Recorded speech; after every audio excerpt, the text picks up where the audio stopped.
इसका पुष्प, यह पत्तियाँ तथा यह जड़ें। और जड़ें की जो मूलरोम होती है उस मूलरोम के द्वारा जल को अवशोषित किया जाता है मिट्टी से। तो दोस्तों हम लिखते हैं कि मूलरोम जो होता है यह क्या करता है, जड़ की मूलरोम जल को अवशोषित करता है मृदा से। और यह क्या है, यह मृदा या मिट्टी है। तो इस मृदा से मूलरोम जल को अवशोषित करेगा, यानी कि हम लिखते हैं कि H2O। और इसके अतिरिक्त यह पौधे जो होते हैं, हरे पौधे, यह कार्बन डाइऑक्साइड को लेते हैं वातावरण से। अपने पत्तियों की जो रंध्र होती हैं उन रंध्र से यह CO2 को लेता है। और हम लिखते हैं कि इसके अतिरिक्त CO2, ठीक है। तो कार्बन डाइऑक्साइड और जल इन दोनों को लेकर यह क्या करता है कि सूर्य के प्रकाश की उपस्थिति में यह पत्ती होती है, इस पत्ती के अंदर क्लोरोफिल नामक वर्णक पाया जाता है। क्या पाया जाता है, क्लोरोफिल नामक वर्णक।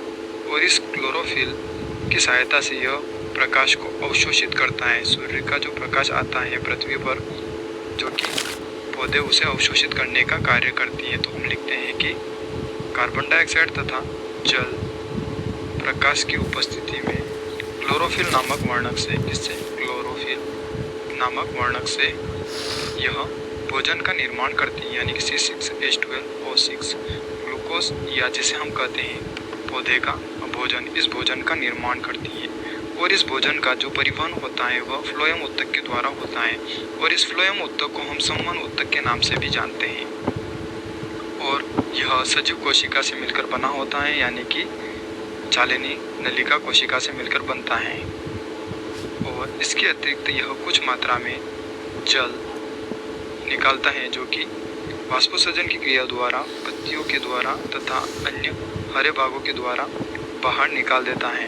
तो दोस्तों हरे पौधे जल वाष्प के द्वारा जल को बाहर निकालते हैं, अनावश्यक जल को। और इस प्रकार की क्रिया को हम वाष्पोत्सर्जन के नाम से जानेंगे। किस नाम से, वाष्पोत्सर्जन।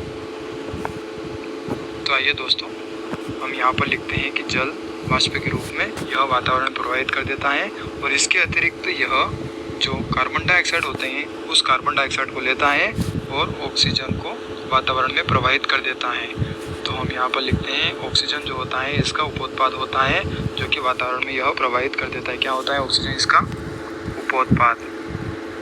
तो दोस्तों प्रकाश संश्लेषण क्रिया वह क्रिया है जो कि सूर्य के प्रकाश में होती है। हम लिखते हैं दोस्तों कि यह क्रिया सूर्य के प्रकाश की उपस्थिति में होती है। किसकी उपस्थिति में, सूर्य के प्रकाश की उपस्थिति में। और इसी क्रिया के द्वारा भोजन का निर्माण होता है या भोजन बनता है।